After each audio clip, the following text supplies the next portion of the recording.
Hello everyone, welcome back to my channel. ఎలా ఉన్నారు అందరూ? సో ఇక్కడ మేము సంక్రాంతికి ఊరు వెళ్ళిపోతున్నాము, Vizag. So Vizag every year వెళ్తాము. ఒక్కొక్కసారి హైదరాబాద్ వెళ్తాము, మా మమ్మీ వాళ్ళు ఉంటే. అండ్ మా మమ్మీ వాళ్ళు కూడా ఇప్పుడు వైజాగ్ వచ్చేస్తున్నారు అనమాట. సో అందరం కలిసి విశాఖపట్నం వెళ్ళిపోతున్నాము. First time long journey Janu పుట్టిన తర్వాత ఇంత లాంగ్ జర్నీ ఇదే ఫస్ట్ టైం అనమాట. సో 24 hours, ఆల్మోస్ట్ 24 hours అయిపోతుంది ఇంటికి వెళ్ళేసరికి. సో ఇంకా వచ్చేసాము. ఇది మేము 3rd AC బుక్ చేసుకున్నాము. పిల్లలతో కాబట్టి లాంగ్ ట్రావెల్ చేయాలి కాబట్టి కొంచెం కంఫర్ట్గా ఉంటుందనేసి ఇక్కడ నేను స్నాక్స్, ఫుడ్ అన్నీ పట్టేసుకున్నాను. ఫుడ్ ఏంటి అంటే వెరీ ప్లెయిన్ ఎగ్ బుర్జీ చేశాను అండ్ కొంచెం కర్డ్ పట్టుకున్నాను అండ్ వైట్ రైస్, అంతే. ఇక్కడ నేను స్నాక్స్ బయటికి తీస్తున్నాను, ఇంట్లో ఉన్నవన్నీ పట్టుకెళ్ళిపోతున్నాం అనమాట. అంటే చిన్నగా హాట్ చిప్స్ అవి తీసుకొచ్చారు. సో అవి ట్రైన్లోకి బాగుంటాయి కదా అప్పుడప్పుడు తినడానికి అనేసి. అండ్ జాను ఉంది కాబట్టి జానుకు చాలా టైంపాస్ అయిపోయింది, ఎక్కువ అల్లరి చేయలేదు. రిషితోని సింగిల్గా అంటే ఒకప్పుడు ట్రావెల్ చేసినప్పుడు చాలా అల్లరి చేసేదనమాట. చిన్నపిల్లలు ఉంటే ఇలా కొంచెం వాళ్ళిద్దరూ ఆడుకోవడము, ఆడిపించడము, అలా టైం అంతా చాలా గడిచిపోయింది. ఒక పక్క స్నాక్స్ తీసాను అండ్ ఇంకో పక్క ట్రైన్లోకి బోండాలు, బజ్జీలు వస్తున్నాయి. అంటే టైం టు అనమాట. ఈవినింగ్ అయితే బోండాలు, బజ్జీలు, నైట్ అయితే ఇంకా ఫుడ్ వెరైటీస్, అలా మార్నింగ్ అయితే బ్రేక్ఫాస్ట్ వెరైటీస్. అది కూడా 1-2 ఐటమ్స్ కాదు, డిఫరెంట్ అప్డేట్. అంటే పిల్లలు ఏం తింటారో దాన్ని బట్టి కూడా వాళ్ళు అక్కడ అమ్మేస్తున్నారు. అంటే ఇన్స్టెంట్ మ్యాగీ కానీ ఇంకా చాలా ఉంది, పకోడీ, ఇంకా బ్రెడ్ బజ్జీ, ఇలాంటివి అన్నీ ఇప్పుడు బయట దొరికేవి కూడా ట్రైన్లో దొరికేస్తున్నాయి. ఇక్కడ మేము ఆలు బోండా తీసుకున్నట్టున్నాము, వేడివేడిగా ఉన్నాయన్నమాట. అండ్ టేస్ట్ కూడా బాగుంది. ఇంతకుముందు ట్రైన్లో తీసుకుంటే క్వాలిటీ బాగుండేది కాదు ఒకప్పుడు అదంతా. ఇప్పుడు డేస్ చేంజ్ అయిపోయాయి, ఇప్పుడు కూడా క్వాలిటీ మెయింటైన్ చేస్తున్నారు అనమాట. ట్రైన్లోని బాగానే ఉన్నాయి టేస్ట్. సో నేను ఇక్కడ వీడియో రికార్డ్ చేయడానికి ట్రై చేస్తున్నాను. ఈ మధ్య నాకు వీడియోస్ చేయడం చాలా బద్ధకం అయిపోయింది. ఎందుకు అంటే ఒక పక్క పాపను హ్యాండిల్ చేస్తూ ఇంకో పక్క శ్రద్ధ చూపించలేకపోతున్నాను వీడియోస్. అండ్ ఇక్కడ కర్టెన్ చూసారా, మొత్తం నాకు అంటే పాపకు ఫీడింగ్ ఇస్తూ ఉంటాను కాబట్టి అండ్ పడుకోవడానికి అలా కంఫర్ట్ ఉంటుంది అనేసి ఒక బ్లాంకెట్ తీసుకొని మనకు వాళ్ళు ఇస్తారు కదా, వాళ్ళు ప్రొవైడ్ చేస్తారు ట్రైన్లోని ఏసీ కంపార్ట్మెంట్లో. సో ఆ బ్లాంకెట్ని ఇలా యూజ్ చేసేసి కర్టెన్ లాగా కవర్ చేసేసారనమాట.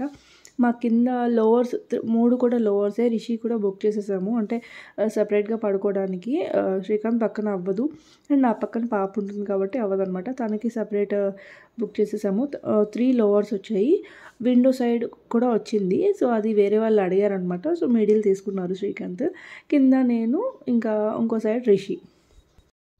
సో అలా అడ్జస్ట్ చేసుకున్నాము. ఇంకా జానుతో చాలా కంఫర్ట్ అనిపించింది నాకు.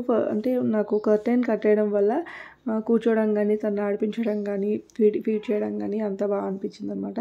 అండ్ గోదావరి ఇది మార్నింగ్ తీశాను. సో ముందు రోజు 2 o'clock అలా ఎక్కితే నెక్స్ట్ డే 11:30 కల్లా రీచ్ అయ్యామనుకుంటా ఇంటికి. సో గోదావరి వచ్చేసింది. రాజమండ్రి ఇవన్నీ తెలిసిన పేర్లు చూస్తుంటే వచ్చేసాము అనిపిస్తుంది అనమాట ఇంటికి. అంటే దగ్గరికి వచ్చేసాము అన్నట్టు. ట్రైన్ జర్నీ ఈసారి చాలా అస్సలు బోర్ అనిపించలేదు చెప్పాలి అంటే. అండ్ జాను కూడా అసలు అల్లరి పెట్టలేదు, నైట్ అంతా బాగా పడుకుంది. సో బ్రేక్ఫాస్ట్ వచ్చేసి మేము ఇడ్లీ తీసుకున్నాము, ఇంకా జాను కూడా తినిపించవచ్చు అనేసి. సో నైట్ వరకు నేను ఫుడ్ పట్టుకున్నాను, ఇంకా మార్నింగ్ బ్రేక్ఫాస్ట్ బయటే తీసుకున్నాం అనమాట. అండ్ చిన్న క్లిప్పింగ్స్ అయితే తీసాను. ఇవన్నీ మాకు మెమరీస్లా ఉంటాయి, జానుతో ట్రావెల్ టైము అదంతా. సో ఇక్కడ విండో పక్కన రావడం వల్ల జానుకి అటు ఇటు చూపించడానికి బయట వెదర్, బయట గాలి తగలకుండా ఉందన్నమాట. మనకి ట్రైన్ జర్నీ గాలి తగలకుండా ఇలా ఏమంటారు, నార్మల్ రిజర్వేషన్ అయితే గాలి అది తగిలి 1 hourలోనే ఫుల్ స్ట్రెయిన్ అనిపిస్తుంది అండ్ పిల్లలు అస్సలు పడుకోరు, చాలా నాయిసీగా ఉంటుంది. అది ఫేస్ చేసాం కాబట్టి ఇంకా ఈసారికి ఇలా అయిపోయింది. అండ్ దట్టు లాంగ్ జర్నీ కాబట్టి ఇక్కడ రిషి దోశ అడిగింది కానీ అస్సలు తినలేదు. తర్వాత మళ్ళీ ఇడ్లీ వడ తీసుకున్నాము. మార్నింగ్ బ్రషింగ్ అంతా అయిన తర్వాత ఇంకా టిఫిన్ చేస్తాం అనమాట. అండ్ జానుకు కూడా తినిపించేసాను. అండ్ రిషి మీన్వేల్ ఆడిపిస్తూ ఉంది. అండ్ ఈ గేమ్ చాలా బాగా ఆడుతుంది చూడండి. ఏదైనా హెడ్ మీద పెట్టి అలా బ్యాలెన్స్ చేసినట్టు అలా ఆడిపిస్తే చాలా ఎక్కువసేపు ఎంగేజ్ అవుతుంది అనమాట జాను. సో అదే ట్రిక్ ఉపయోగించి కొంతసేపు తనని ఎంగేజ్ చేస్తున్నాము.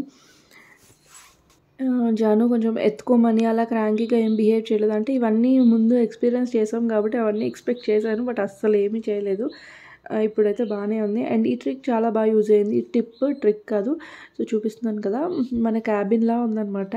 సపరేట్గా ఎవరికి కనిపించకుండా నీట్గా, అంటే ఒక ఫేస్కి దగ్గర మాత్రం కొంచెం గ్యాప్ ఉంచుకొని నీట్గా ఫుల్గా కవర్ అయిపోయింది. పాపను పడుకోబెట్టుకొని నేను కూడా చక్కగా రిలాక్స్ అయ్యి కంఫర్ట్గా ఉందన్నమాట, జనాలతో సంబంధం లేకుండా. సో ముఖ్యంగా ఫీడింగ్ ఇచ్చినప్పుడు అది కంఫర్ట్గా ఉండాలి కదా మనకి ఆ స్పేస్ అనేది. అండ్ జాను కూడా ఎవరికి కనిపించకపోతే తొందరగా పడుకోవడం అలాంటివి జరిగిందనమాట. సో ట్రైన్ జర్నీ అయితే చాలా హ్యాపీగా అయిపోయింది. అండ్ రిషి కూడా ఫుల్గా ఎంజాయ్ చేసింది చూడండి. అండ్ ఇది ఫస్ట్ డే వైజాగ్లోని రీచ్ అయిన తర్వాత ఇంకా అందరం ఫ్రెష్ అప్ అయిపోయి ఇంకా జాను ఆడుకుంటుంది అనమాట. ఈరోజు అంటే మేము 11th అక్కడికి రీచ్ అయ్యాము. 14th కదా భోగి. సో 11th రీచ్ అయితే ఇంకా మధ్యలో 2 days ఉంది అనమాట. ఈ 2 days కూడా ఏం చేసాము, ఎక్కడెక్కడికి వెళ్ళాము అనేది తర్వాత షేర్ చేస్తాను. ఇక్కడ బ్రేక్ఫాస్ట్ చేస్తున్నాము, ఇడ్లీ విత్ 2 chutneys. సో ఇక్కడ రిషి ఇంకా అందరూ కూర్చొని తింటున్నారు. అంటే రిషి వాళ్ళ బ్రదర్ అనమాట తిను. సో చరణ్ బ్రేక్ఫాస్ట్ అయిన తర్వాత పక్కన అమ్మమ్మ వాళ్ళ ఇంటికి వెళ్తున్నాను నేను. అంటే జాను పడుకుంది. సో నేను వాయిస్ ఓవర్ ఇస్తున్నప్పుడు పక్కన జాను అరుస్తుంది, ఏమనుకోకండి. తను పడుకున్నప్పుడేమో ఏదో ఒక పని ఉంటుంది అండ్ వాయిస్ ఓవర్ కష్టంగా ఉందన్నమాట. సో తను లేస్తున్నప్పుడు ఇలా ఇస్తున్నాను. అండ్ ఇది మా అమ్మమ్మ ఇల్లు. అంటే మా మావయ్య, ఇద్దరు మావయ్యలు ఇక్కడే ఉంటారు. కింద ఇది వచ్చేసి మొత్తం మోడిఫికేషన్ చేశారు.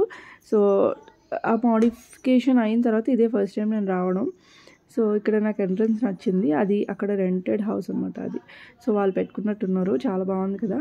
సో లుక్ బాగుంది. అండ్ ఇంకా పైకి వెళ్తున్నాను అమ్మమ్మ దగ్గరికి. ఇంకా పైన అత్త వాళ్ళు ఉంటారు కదా, సో అక్కడే టైం స్పెండ్ చేస్తాం అనమాట. అక్కడ కొంతసేపు ఇక్కడ కొంతసేపు అలా వెళ్ళాక కొన్ని రోజులు, అంటే ఒక 2 days మధ్యలో గ్యాప్ ఉంది పండగకి.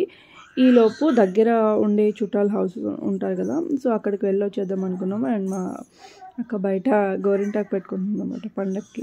పక్కనే గోరింటాకు చెట్టు ఉంది. ఇంత ఎఫర్ట్ పెట్టినా గోరింటాకు కొన్ని పండుతాయి, కొన్ని తక్కువ పండుతాయి కదా.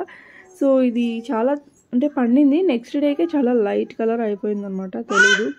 సో గోరింటాకు ఉంచుకుంటాం కానీ అది బాగా పండితే చాలా హ్యాపీగా ఉంటుంది, తక్కువ పండితే అయ్యో అనిపిస్తుంది.